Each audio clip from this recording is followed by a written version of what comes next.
God bless. Welcome back to Twist and Shout. I am Shar, and I have someone here. Isn't that right, Isabella? She's like me. She is firing away on that pacifier. She is actually, we went to church today. So today is Sunday, February the 20th. So she is 1 month old. And this is her church attire and her 1 month attire. Because you know you gotta be cute when you have your little mini birthdays, right? So yeah, she is wide awake, you guys. She is completely wide awake. And if I take this from her, she's gonna fuss. But so she's gotten a little more comfortable utilizing the pacifier, because at first it was like, if the pacifier ain't gonna soothe you, girl, like you definitely gonna be spoiled. You don't want to be held. But she's coming along with it. Praise the Lord. But she's gaining weight, so she is bigger. I don't know if you guys can tell per se on camera. We finally got her out of the newborn Pampers. So we're into size 1. So for anyone who has sent size 1 diapers, we thank you, and we're about to use them up. Y'all, I used to be looking at people like, you don't use that many Pampers. You know, there's always that exaggeration, like they show you like the POW or how many times the baby gets changed or whatnot. With Jace, I don't know. Either he won't cry like that and we won't change him like that, and not out of neglect. Y'all know what I mean. But like with her, she's like, get this pamper off me. And when we go to change it, it'd be a diaper that need to be changed too. Like, not no wasteful thing. And I'm just like, girl, she be going around the clock. She's like, I want to go to sleep so bad. It's crazy. As soon as I turn the camera on, you can go to sleep. You can go to sleep. But y'all, this past week I finally felt like there was some healing with myself, like physically. I felt like there was some normalcy, balance to my hormones. Kind of feel like myself.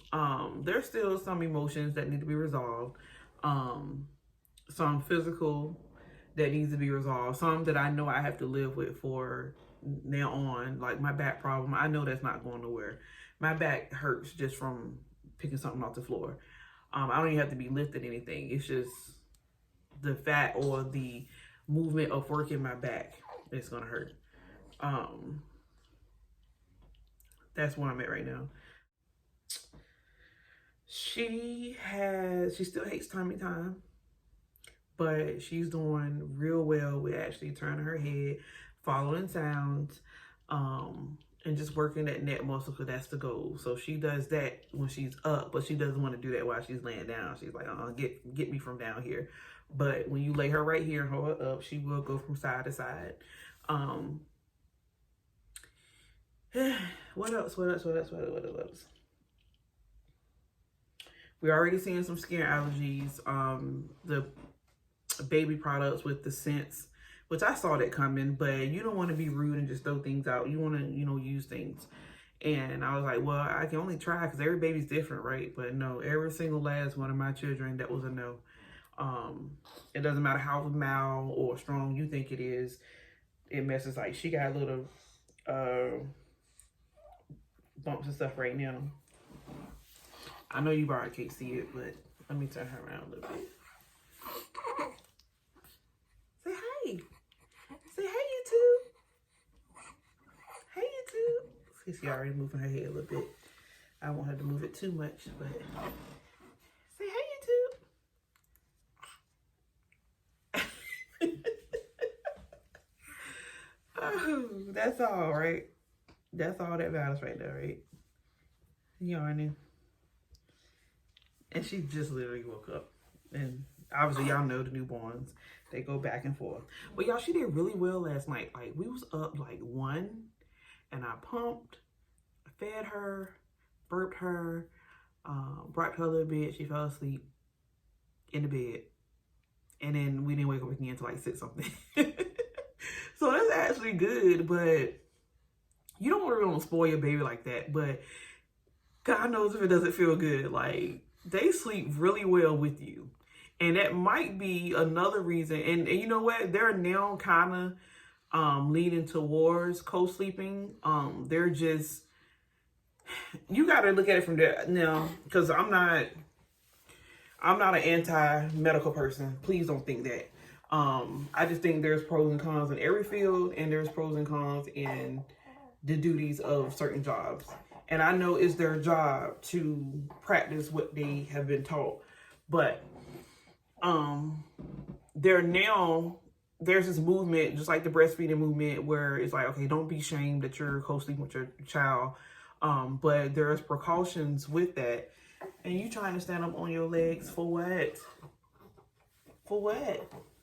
You showing people, look at her. You know what? She probably wants something to eat, because y'all, I know I can't be the only one. Like, there's this signal, this tingling thing that goes on, and it's like, but I just pumped though. And sure enough, when I go pump again, it'd be like a whole nother set of milk. And she's not drinking it like that, but it's just like, what be going on, body?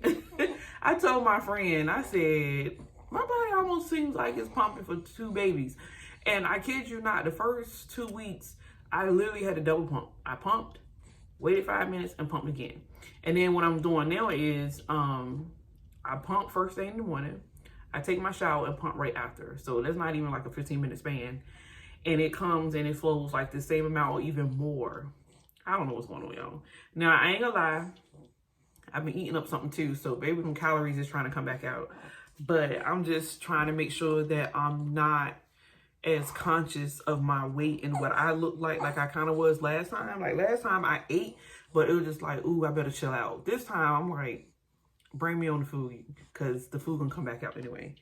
And just keep that milk up there, because I got a feeling she gonna eat. Because Jace was 100%, well, not 100%, he was like 80% latch on versus from a bottle or whatever.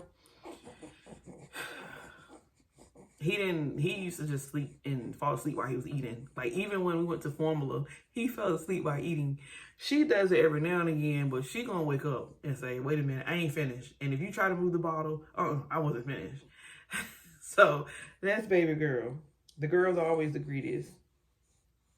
Ain't that right? But we just want to say, hey, tell you guys how I'm doing. I ask you guys continue to pray for my mental health, because it's still a adjustment. 3 children plus a husband. And when I say 3, I mean 3 that actually actively in the home 24/7, because you guys know that there's KJ and Lingo that has to, they come on the weekends, but they're also helpful when they're here, you know? So it's not the same, I guess I'm trying to say, because when they're here, Jace is, I'm gonna go be with the boys, forget you. And I'm like, okay, you know, and then there's the break for the weekends where Ariana is away and I don't have to worry about entertaining her. And y'all, it is so, people probably don't even talk about this or even think about this, but it is so hard to place yourself in the mentality where you can entertain all age groups and not lose your mind. Like, she's 13. And then I have a 3-year-old. They have absolutely, positively nothing in common. So I have to play the middle person. And then there's her, who's only a month old. And it's like, and then by the time I get to my husband, I'm like, I need an adult conversation. But then he's tired and then he has to go to sleep. But y'all pray for me, because that's probably one of the hardest, biggest things right now, because being a stay-at-home mom is like, yes, your kids are company and they're here, but you need someone around your age to talk to. Like, you need that conversation. And I know sometimes people comment and then they'll say something simple, and then I come out with a paragraph and they probably be like, I didn't ask for all that. And I'm just like, I don't have anybody to talk to. I'm sorry. This socially awkward Char. But y'all pray for me. She don't care. Maybe she'll get out of this, because Jay seemed to be more so about the camera a little bit. We just gonna go to sleep, huh? We love y'all. God bless. Take care. Bye.